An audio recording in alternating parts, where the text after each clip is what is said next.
Meghan Markle's bizarre new interview is a clear message that the royal family had better watch their backs, according to royal commentator. On Monday, Meghan Markle sat down for an exclusive interview with New York-based magazine The Cut, inviting journalist Alison P. Davis into her Montecito home. The Duchess of Sussex gave a rare insight into her and her husband Prince Harry's new lives across the pond. Meghan revealed she would be returning to Instagram, invited Ms. Davis on the school run to pick up 3-year-old Archie, and gave glimpses into the relationship she shares with the Duke of Sussex. But while the majority of the interview focused on life after leaving the firm, some royal experts have pointed out apparent swipes at the royal family. Rebecca English, royal editor at the Mail Plus, has claimed Meghan's message is clear: the royal family had better watch their backs. Writing for publication, Ms. English said, her, Meghan, behavior ranges from the unintentionally hilarious, likening herself and Harry to entwined palm trees and matching salt and pepper shakers, to the downright bizarre, handing a pre-prepared backpack, unprompted, to a homeless person she comes across on the school run via her bodyguard.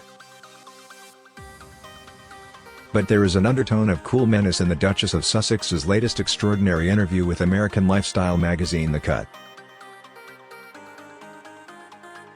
"It's interesting, I've never had to sign anything that restricts me from talking," she notes at one point, adding, "I've really made an active effort to forgive, especially knowing that I can say anything." Even the interviewer notes that her voice is full of meaning. Meghan goes on, "I have a lot to say until I don't. Do you like that? Sometimes, as they say, the silent part is still part of the song.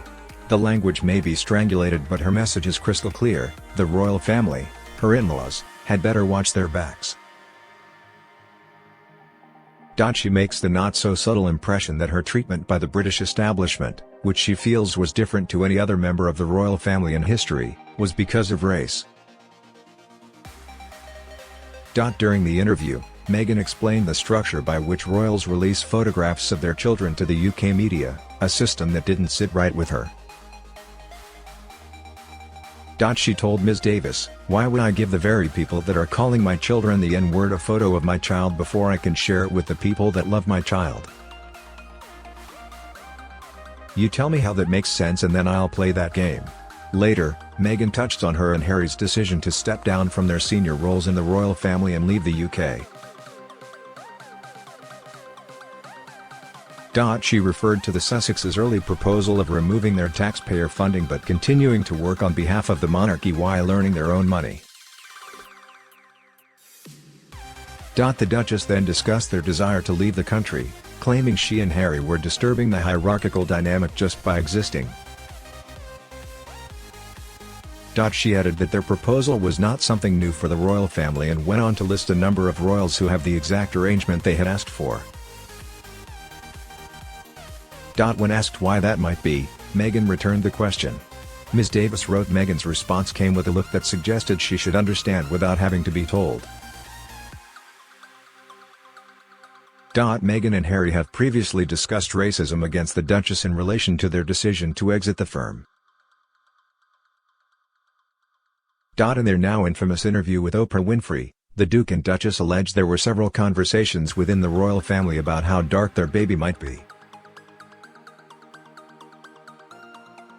Meghan told the chat show host, "In those months when I was pregnant, there were concerns and conversations about how dark his skin might be when he was born." She said the conversations were with Harry, who later relayed them to her.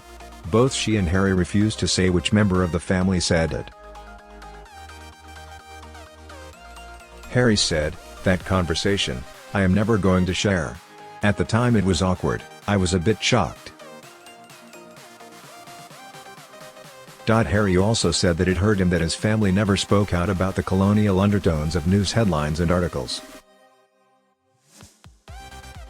More recently, Meghan claimed the racism against her exploded after she started dating the prince.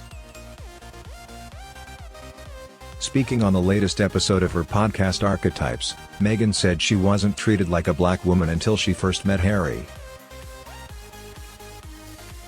She told her guest Mariah Carey that things shifted once she started dating her now husband back in June 2016. Mariah said, "I think for us it's so different because we're light-skinned, you're not treated as a black woman, you're not treated as a white woman, you sort of fit in between." The Duchess responded, "I mean, if there's any time in my life that it's been more focused on my race, it's only once I started dating my husband. Then I started to understand what it was like to be treated like a black woman, because up until then I had been treated like a mixed woman and things really shifted." When the couple started dating, Harry was forced to issue an unprecedented statement condemning the smear on the front page of a national newspaper, the racial undertones of comment pieces, and the outright sexism and racism of social media trolls and web articles. He said he was worried about Ms. Markle's safety and is deeply disappointed that he has not been able to protect her. "It is not right that a few months into a relationship with him that Ms. Markle should be subjected to such a storm,"